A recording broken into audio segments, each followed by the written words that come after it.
Hey, welcome back to Woodruff Woods. Hey, tonight I'm out here by myself. Lovely Lisa's got some things she had to do, so she's staying up at the house, and I was gonna split, but as you remember, I knocked these trees down behind me a couple of videos ago, and I kind of blocked my access to the back of my property. So I brought the 346 XP up here with a real junky chain on it.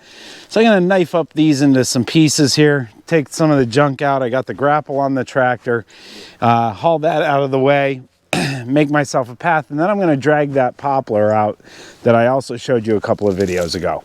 But before I do that, I wanna introduce some new products I have, some of which I'm wearing. So first one is, we now have hats. Not only that, we have t-shirts in stock again. We actually have these hooded sweatshirts in stock. They've got the Woodruff Woods logo up front and then on the back. And I don't know if you can see me, but that's what we got on the back.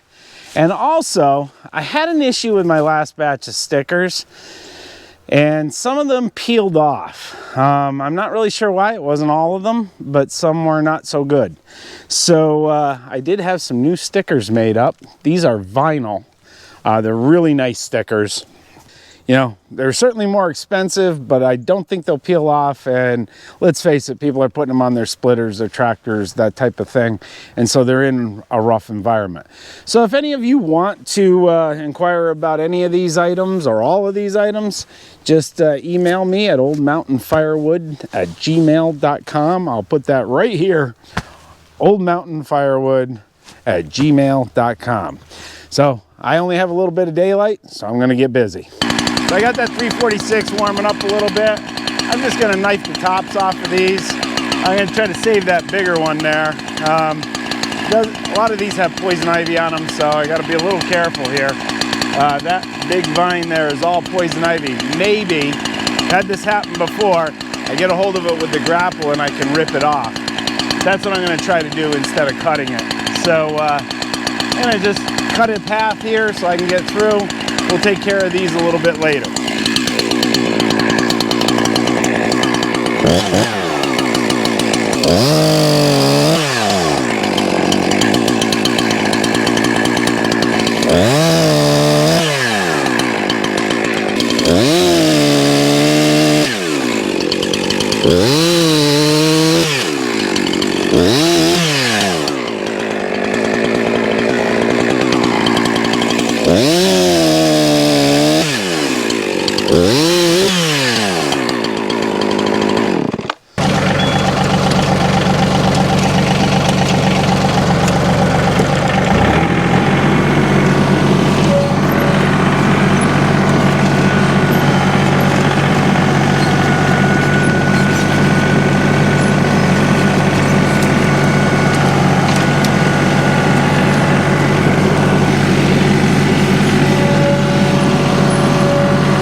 So that should give me enough room to get that log to come out through down here and then down towards the wood yard.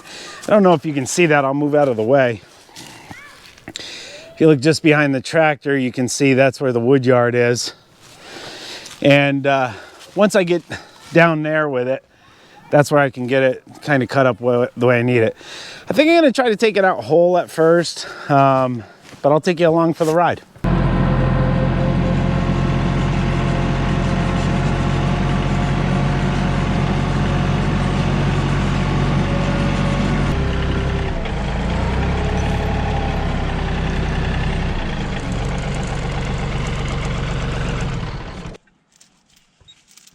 So while I have this hitch on, it's the hitch I use to tow the splitter around, I thought it may be a good time to try to handle this this poplar tree.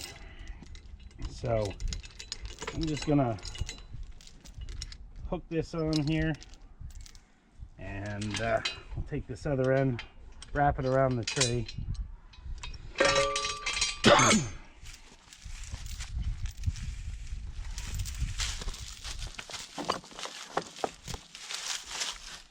And let's move the tractor, see if this will move this big boy. As I said, this is pretty long, so I may have to cut it in 2 spots, or I should say 1 more spot. But I'm going to try to move it with this first, and then we'll see what we have to do.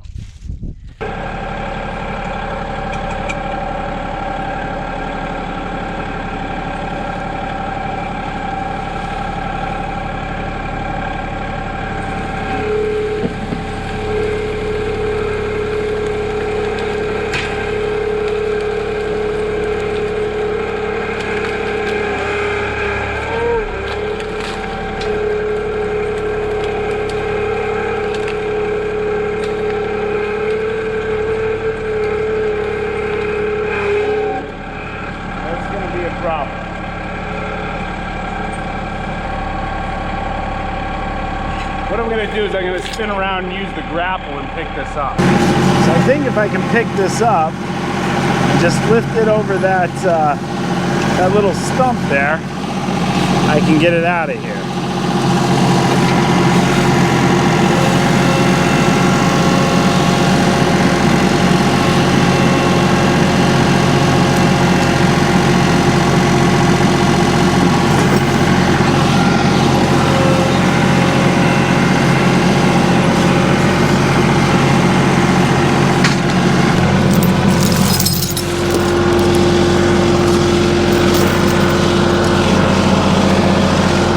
Can't pull that out, but I'm gonna pull up here this time.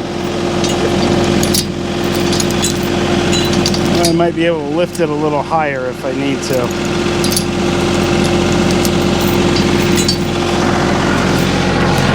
Here we go.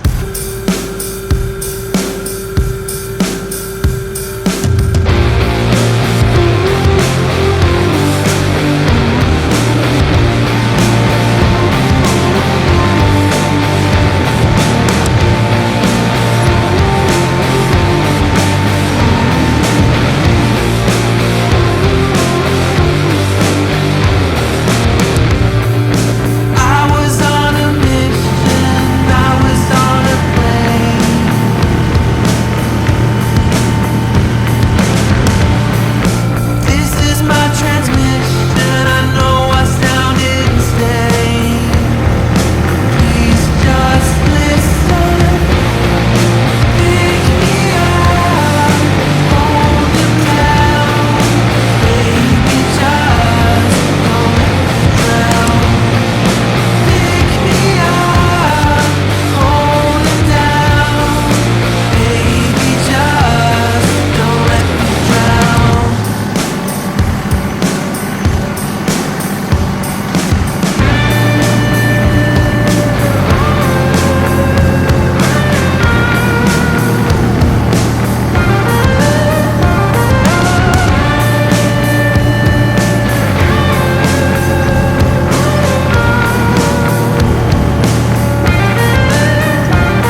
I'm gonna show you what I found.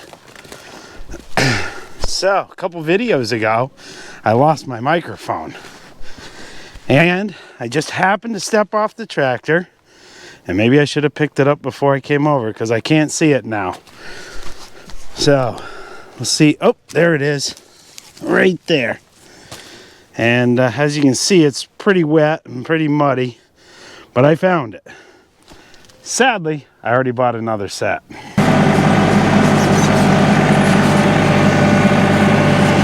I'm just going to move this so it's out of my way. Hopefully I can, yeah, I have no problems lifting it. If that were oak, there's no way I'd move it. But it's poplar, so I'm just going to leave that there until I have something to measure with. I tell you, it was pretty fortuitous to find that microphone. I looked and looked down here. I could not find it. I went up where I was cutting trees. It's down here where I was splitting, where I was cutting, moved sawdust around, and finally after about an hour of Lisa and I looking for it, I said, you know what, forget it. I had a gift card to Best Buy. I said, you know what, I can't be without my microphones. So I went and bought another set. So now I got 2 sets of microphones. But we'll see if this one still works. It laid out in the snow and the rain. I don't know. I think I'll put it in rice. I don't know if that works or not. But I'm not even going to try to power it up for a few days. Get it inside, let it dry out real good, and then try it. So this is the moment of truth. We get to hear if this microphone's really working. I won't know until I go inside and I download this to my editing software, which for those of you that were asking, I use Final Cut Pro X for my editing software, and for my microphones I use a Rode Wireless Go 2 microphone. I really like these. This particular microphone, it sat outside in the rain, in the snow for about 10 days. So we had some snow cover that day. That's probably why I couldn't find it. The snow melted. It rained for 2 days on it. And as you've seen, it's not the best drainage down there in the woodyard. And I believe this Rode microphone is working just fine. I did take it inside. I put it next to the fire, let the blower blow on it, air it out really good, hopefully dried everything inside before I tried to power it up. And I just got done charging it, and we'll see when we edit. But assuming that it's working really well, I'm going to sign off, and we'll catch you on the next one.